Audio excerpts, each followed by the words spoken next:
15वें दिन कृष्ण और द्रोणाचार्य के बीच वार्तालाप। उन्होंने द्रोण को निहत्था करने के लिए यह अफवाह फैलाकर एक दुष्ट योजना बनाई कि उनका बेटा अश्वत्थामा मर चुका है। कृष्ण जानते थे कि द्रोणाचार्य की सिर्फ एक कमजोरी थी, उनका बेटा अश्वत्थामा। अगर द्रोणाचार्य को लगता है कि उनका बेटा मर चुका है, तो वे अपने हथियार गिरा देंगे और यही वह क्षण है जब उन्हें युद्ध के मैदान से बाहर किया जा सकता है। जब द्रोणाचार्य अपने हथियार त्याग कर ध्यान में लग गए, तब कृष्ण उनके ध्यान में प्रकट हुए और उनसे बातचीत की। कृष्ण, इससे पहले कि आप अपना ध्यान समाप्त करें और फिर से लड़ने के लिए हथियार उठाएं, कृपया उन बातों पर विचार करें जो मैं आपको अभी बताने जा रहा हूं। मैं आपको ये बता दूं, जो अश्वत्थामा मारा गया है वह आपका बेटा नहीं है। यह एक हाथी है। आपका बेटा जीवित है, उसे समय के अंत तक जीवित रहना है, क्योंकि कलयुग के अंत तक उसे एक बड़ा लक्ष्य रखना है। आपका बेटा वास्तव में शिव है, आपको अब ये जान लेना चाहिए। अगर मैं व्यवस्था बहाल करने में विफल रहता हूँ, तो यह आपका बेटा है जिसे सब कुछ नष्ट करना होगा और इसलिए वह जीवित है। द्रोणाचार्य, तो मेरा बेटा मरा नहीं है, वह अभी भी जीवित है। कृष्ण, यदि आपका पुत्र आज नहीं मरा है, तो एक दिन अवश्य मरेगा। चाहे उसे कलियुग के अंत तक जीवित रहना पड़े, पर एक दिन तो उसे मरना ही है। अनंत काल तक कोई नहीं जीता। पर विचारणीय प्रश्न यह है कि क्या आपने अपना पूरा जीवन, सारी विद्याएं, सारी तपस्याएं अपने पुत्र के लिए ही खर्च की? क्या आपके जीवन का कोई और महत्व नहीं है? आपने जो ज्ञान अर्जित किया है, उस सर्वोच्च कौशल की स्थिति तक बहुत कम लोग पहुंच पाते हैं। क्या वह केवल आपके पुत्र के लिए था? क्या उसमें मानव जाति के कल्याण के लिए कुछ भी नहीं था? हे महामुनि द्रोणाचार्य, मुझे बताइए कि क्या आपके जीवन का कोई और उद्देश्य था, एक नश्वर राजा द्रुपद से प्रतिशोध लेने और अपने पुत्र अश्वत्थामा के प्रति अंध प्रेम के अलावा? आप में और राजा धृतराष्ट्र में क्या अंतर है?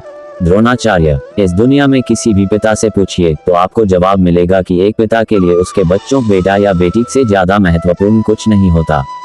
कृष्ण, तो फिर सोचो हे महान ऋषिवर, जिस पुत्र से आप इतना प्रेम करते हैं, उसे आपने वास्तव में क्या दिया?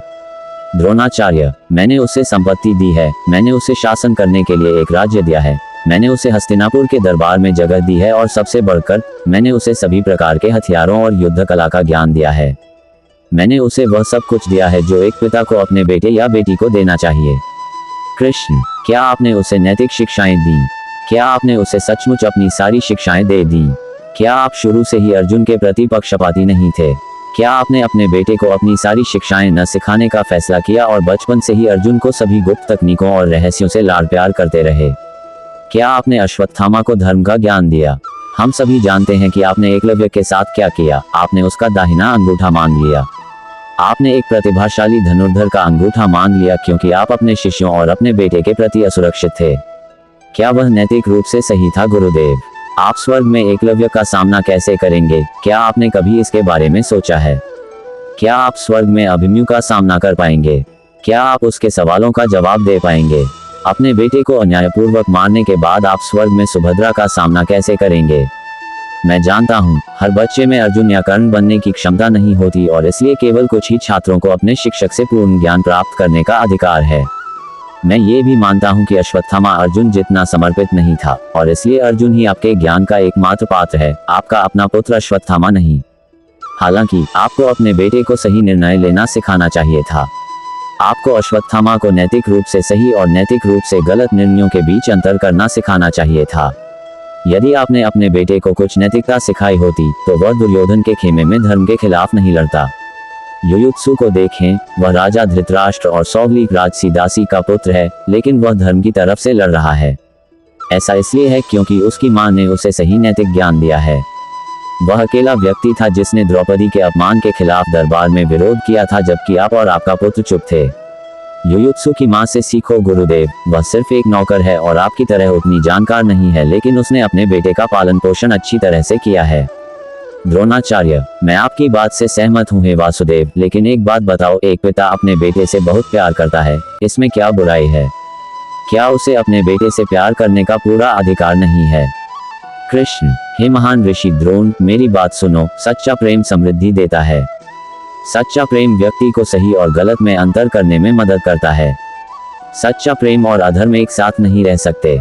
यदि सच्चा प्रेम होता, तो न तो आप और न ही आपका पुत्र युद्ध के मैदान में इस ओर अधर्म की ओर से लड़ रहे होते। आप जिसे प्रेम समझते हैं, वह प्रेम नहीं बल्कि मोह है। ये केवल सांसारिक चीजों और संबंधों के प्रति आसक्ति है। क्या आप जानते हैं कि सच्चा प्रेम क्या है? अर्जुन के लिए आपका प्रेम सच्चा प्रेम है। क्या आप जानते हैं कि मोह क्या है? अपने पुत्र अश्वत्थामा के लिए आपका प्रेम मोह है। धृतराष्ट्र का अपने पुत्र दुर्योधन के लिए जो प्रेम था वह मोह है। भीष्म का अपने पिता शांतनु के लिए जो प्रेम था वह मोह था। मोह और प्रेम एक साथ नहीं रह सकते, जैसे धर्म और अधर्म एक साथ नहीं रह सकते, प्रकाश और अंधकार एक साथ नहीं रह सकते, जल और अग्नि एक साथ नहीं रह सकते। द्रोणाचार्य: वासुदेव, क्या आप मुझे प्रेम और मोह में अंतर समझा सकते हैं?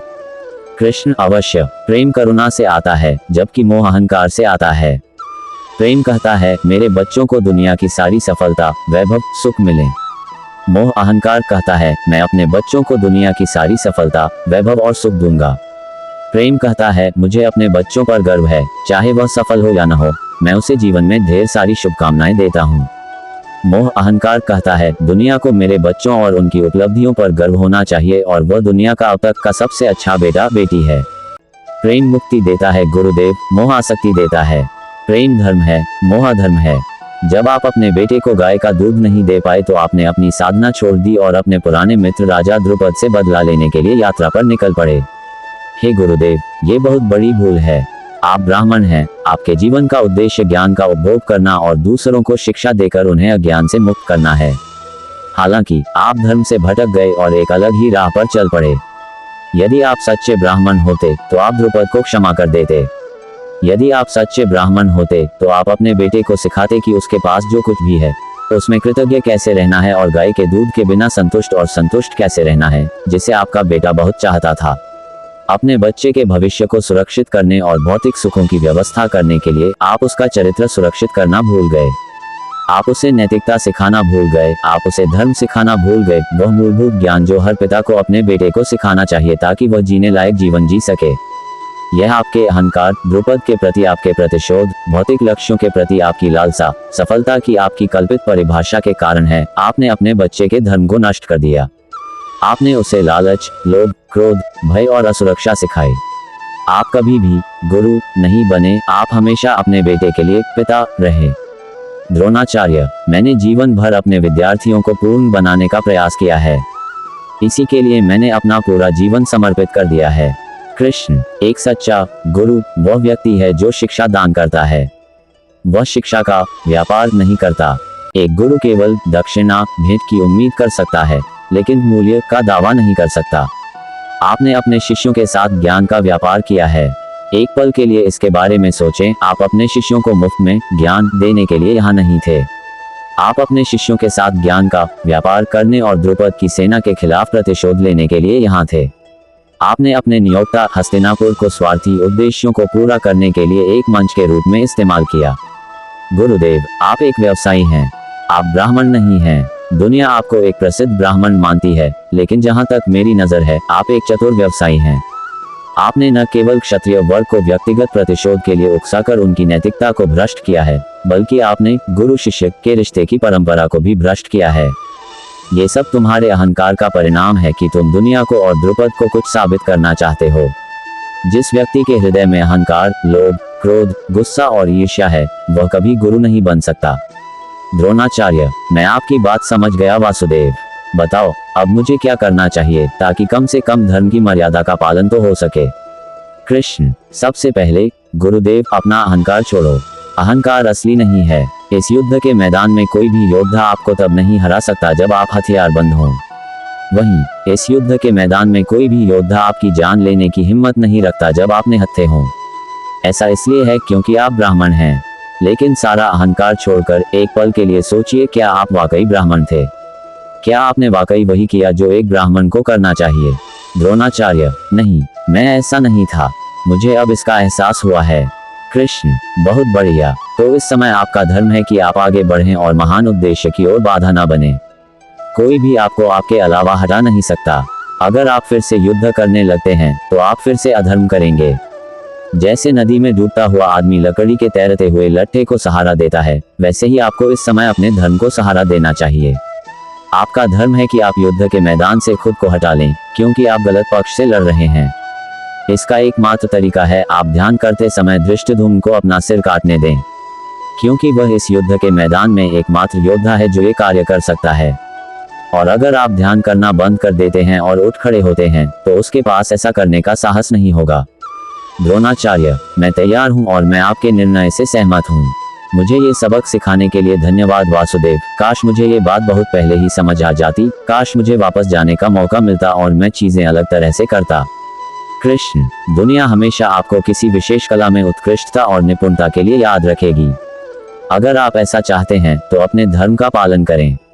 द्रोणाचार्य को अपनी गलतियों का एहसास हुआ और उन्होंने धर्म की राह पर चलने का फैसला किया। अगर वे चाहते तो ध्यान लगाना बंद कर सकते थे, अपने रथ पर वापस जा सकते थे और युद्ध जारी रख सकते थे, लेकिन उन्होंने ऐसा नहीं किया। वे ध्यान लगाते रहे और धृष्टद्युम्न को अपना सिर काटने दिया। मेरी यह जानकारी आपको अच्छी लगी हो तो मेरे चैनल को सब्सक्राइब करें, वीडियो को लाइक करें और कमेंट करें। धन्यवाद। राधे राधे।